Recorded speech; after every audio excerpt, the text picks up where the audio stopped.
The 2026 housing data just dropped, and I have to be honest with you, some of these numbers genuinely shocked me.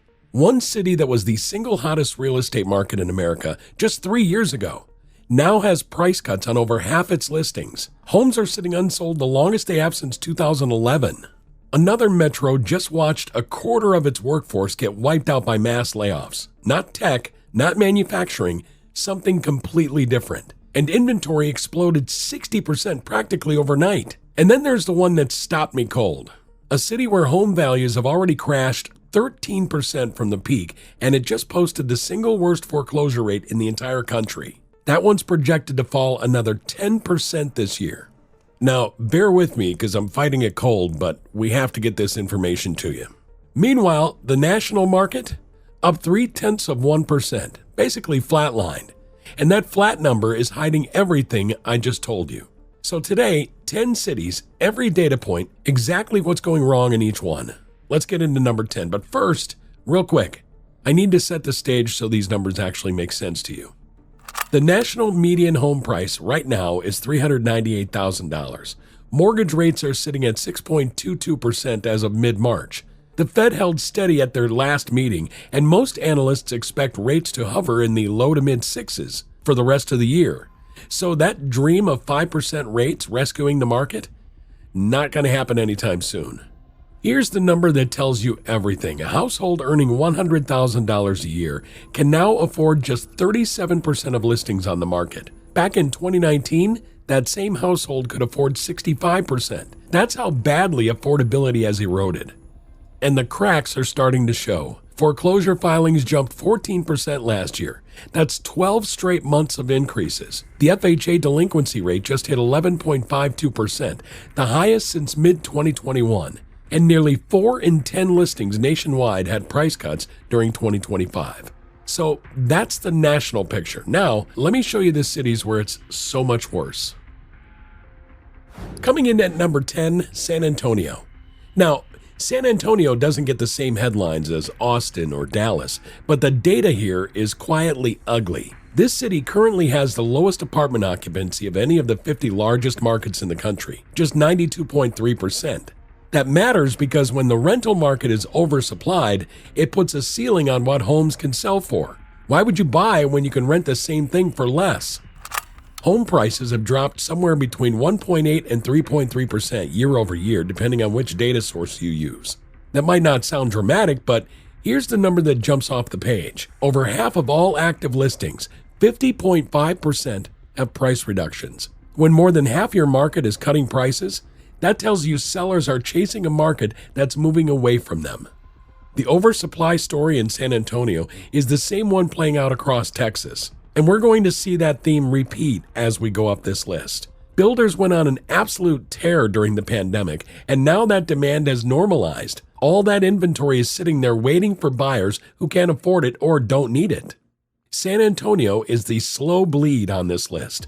Not a crash, but a market that's clearly heading in the wrong direction. Number 9, Denver. Denver leads all 50 major metros in one stat that tells you everything you need to know.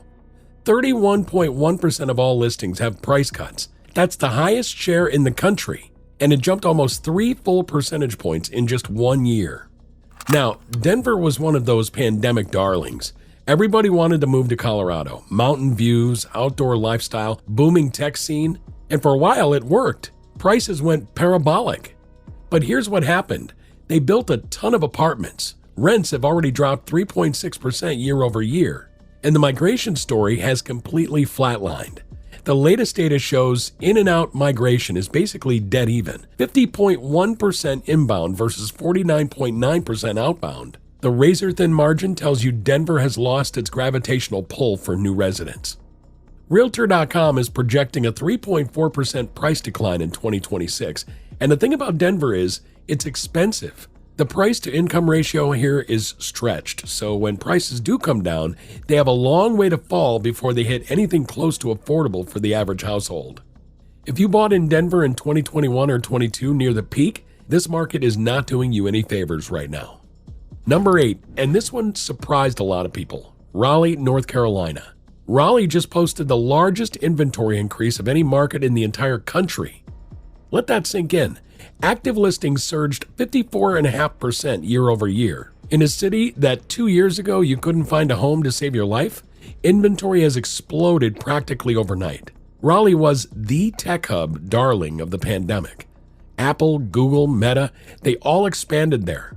Everybody was moving from the Northeast for the lower cost of living and the Research Triangle job market. But just like Austin, just like Denver, the construction pipeline didn't have an off switch. They kept building, and now they've got way more supply than the market can absorb.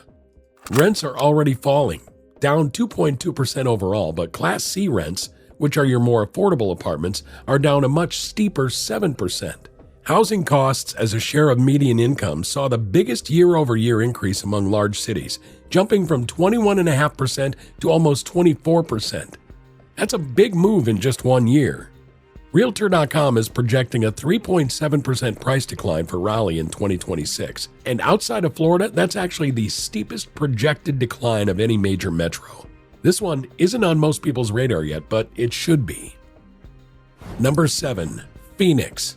Phoenix is a city that just can't stop building. In 2025 alone, they delivered somewhere between 21,000 and 25,000 new apartment units. That's triple the pre-pandemic average, and there are still another 19,000 to 23,000 units under construction right now. Oh, and on top of that, 11,500 build-to-rent homes in the pipeline, which is almost 18% of the entire national build-to-rent total, all in one metro. So what does that look like on the ground? Apartment vacancy is running between 12.1 and 12.5%, way above healthy levels. Rents are down 3% year over year, and more than half of apartment communities are offering concessions just to get people in the door. We're talking free months of rent, waived deposits, the whole playbook. CoreLogic has Phoenix rated at very high risk for price declines. Realtor.com is projecting negative 2.3% for 2026. And here's the thing about Phoenix. This oversupply pressure doesn't just affect the rental market. When renting becomes cheap and available, it pulls demand away from the for sale market. It's all connected. Phoenix will recover eventually because the population growth story is still real. But in the near term, they've got way more product than the market can absorb. Number 6. Dallas-Fort Worth. DFW has the single largest apartment construction pipeline in the entire country. We're talking roughly 75,000 total units in some stage of the construction cycle, with nearly 29,000 completions expected in 2025 alone. That is a staggering amount of supply to absorb. On the for sale side, home prices have fallen somewhere between 3.7 and 4.2% year over year. Active listings jumped to almost 31,000, up from 27,000 a year ago. Days on market increased by 21 days to 84, meaning homes are sitting 3 full weeks longer than they were last year. And 51.7% of all listings are carrying price cuts, second only to Austin among Texas metros. Now, DFW is a massive market, and it has a diversified economy which gives it some resilience that a city like Austin doesn't have. But the sheer volume of what's been built here is going to take time to work through. Goldman Sachs actually singled out Texas specifically for what they called an unusually fast inventory increase driven by land use regulation changes. Basically, Texas made it really easy to build during the boom. That was great for addressing the housing shortage. The problem is, they didn't stop when demand cooled. Number 5. And now we start getting into Florida. Buckle up because Florida dominates the rest of this list. Orlando home prices are down 4.1% year over year, according to Zillow as of January 2026. But the stat that blew our mind is the migration data. During the pandemic, Orlando was pulling in over 16,000 net domestic migrants per year. The latest number? 779. That's a 95% collapse in domestic in-migration. 95%. Think about what that means for a housing market that was priced based on the assumption that people would keep flooding in. They haven't. And all those homes and condos that were built for that wave of new residents, they're now sitting on the market competing for a dramatically smaller pool of buyers. CoreLogic rates Orlando as very high risk for further declines. The foreclosure rate here is elevated at 0.46%, which puts it among the worst large metros. And this is playing out against the backdrop of Florida's broader insurance crisis. Average annual premiums running between $7,500 and $8,300 statewide, the highest in America, with some areas seeing 400% increases over just 5 years. When your home value is falling, your insurance costs are exploding, and nobody new is moving in. That's a recipe for trouble. And Orlando is right in the middle of it. Now, real quick, if you're finding this data valuable, do us a favor and hit that subscribe button. We do deep dives like this every week, breaking down the numbers the mainstream media isn't covering. And drop a comment below. We want to know, do you own property in any of these cities? What are you seeing on the ground? All right, back to the list. Number 4, and this is the one I teased at the top, the city that was the single hottest real estate market in America just 3 years ago. Austin, Texas. I almost don't know where to start with Austin because there are so many data points screaming at you. Let's just go through them. The median home price is sitting around $412,000 as of February 2026. That's down 3.6% year over year. But that number actually understates the damage because Austin is a full 18 to 20% below its mid-2022 peak.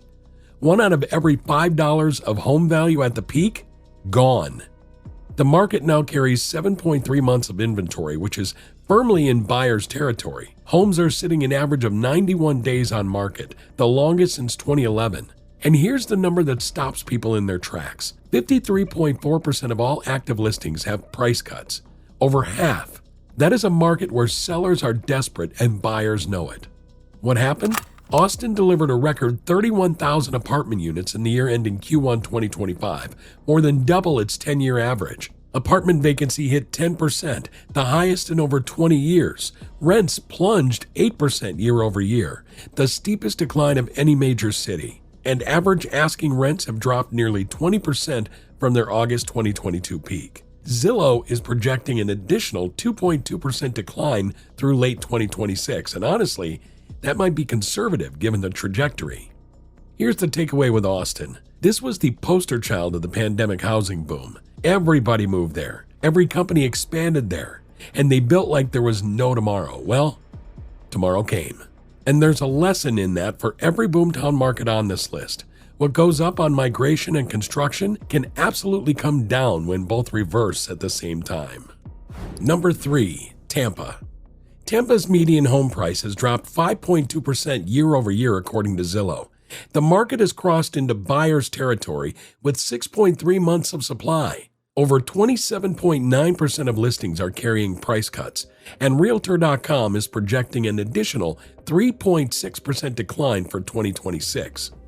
But the real story in Tampa is what happened to the migration pipeline. During the pandemic, Tampa was pulling in nearly 35,000 net domestic migrants per year. The latest data shows that number has collapsed to about 10,500.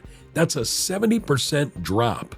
And here's what makes Tampa's situation especially difficult. It's not just the fewer people are moving in.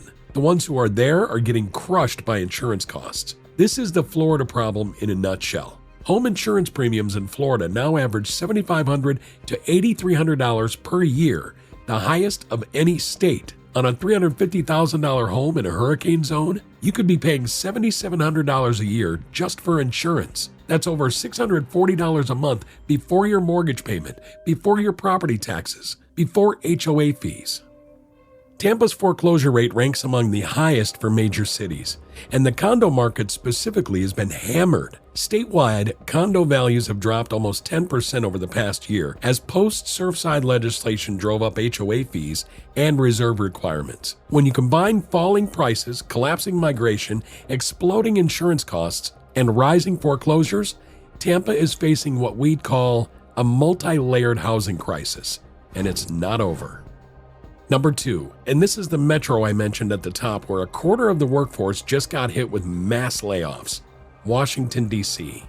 What's happening in D.C. is unlike anything else on this list because this isn't about overbuilding, it isn't about insurance, and it isn't about a pandemic boom wearing off. This is about an external economic shock that nobody saw coming at this scale. The DOGE-driven federal workforce reduction resulted in over 275,000 federal layoffs. announced in March 2025 alone, with 75,000 employees accepting deferred resignation plans. Now think about this. Nearly 25% of DC's entire labor force works for the federal government. You pull that rug out and the housing market responds immediately. And that's exactly what happened. Condo inventory in DC surged 59.2% year over year. Single-family inventory jumped 29.1%. Overall inventory is up 50.2%, way above the 30.7% national average. Homes that used to sell in 30 days are now sitting for 45. A Bright MLS survey found that 40% of DC real estate agents have already represented someone moving specifically because of the federal workforce cuts. 1/3 of agents say prices are already falling because of it, and a Washington Post poll found that 20% of all DC residents are seriously considering leaving. And among households directly affected by the cuts, that number jumps to 45%. On top of all that, DOGE terminated 384 federal office leases, which is hollowing out the commercial real estate market at the same time. So you've got residential and commercial both under pressure simultaneously. DC's situation is the wild card on this list. The other cities, you could see them coming if you were watching the data. DC is a reminder that sometimes the biggest risks aren't the ones you can see in a spreadsheet. They're the ones that come from decisions made in a room you weren't in. And number one, the city that stopped us cold when we saw the numbers. The market with the most severe price crash playing out right now in America. Cape Coral, Fort Myers, Florida. Let's start with the headline number. Realtor.com is projecting a negative 10.2% price decline for Cape Coral in 2026. That is the steepest projected decline of any major metro in the entire country. And this isn't starting from a good place. Prices have already fallen 13% from their pandemic peak. But that's not even the worst of it. Cape Coral currently holds the highest foreclosure rate in the nation at 0.69% of all housing units. Roughly 1 in every 145 homes is in some stage of foreclosure. Cotality classifies this market as very high risk for further declines. So what's driving it? It's a perfect storm.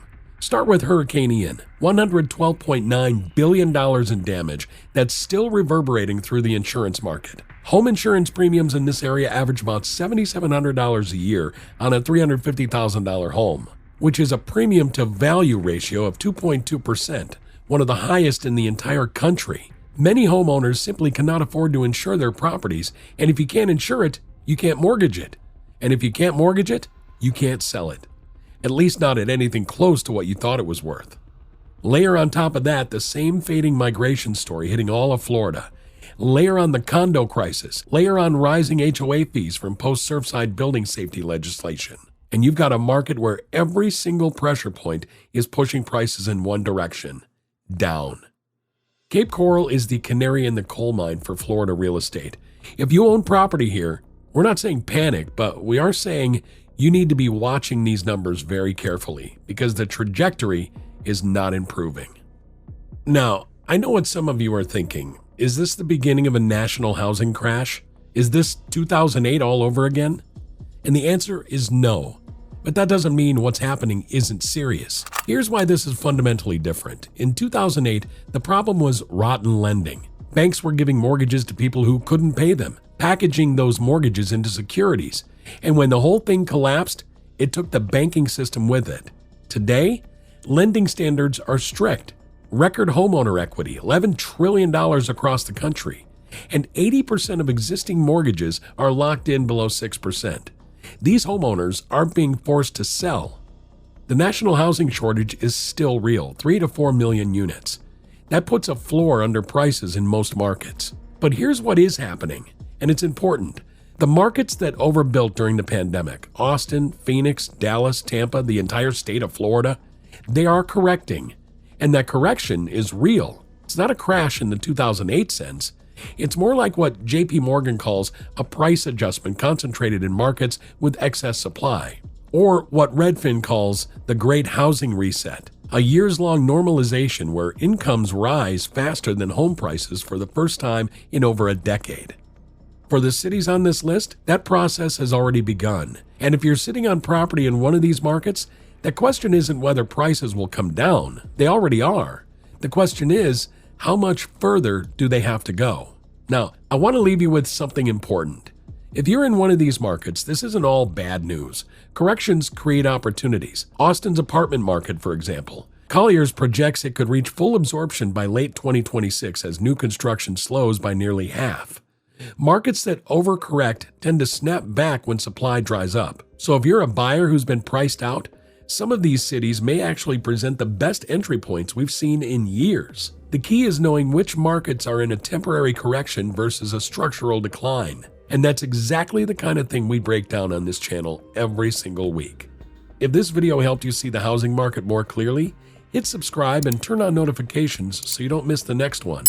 We'll put our sources and all the data links in the description below, and we'll see you in the next one.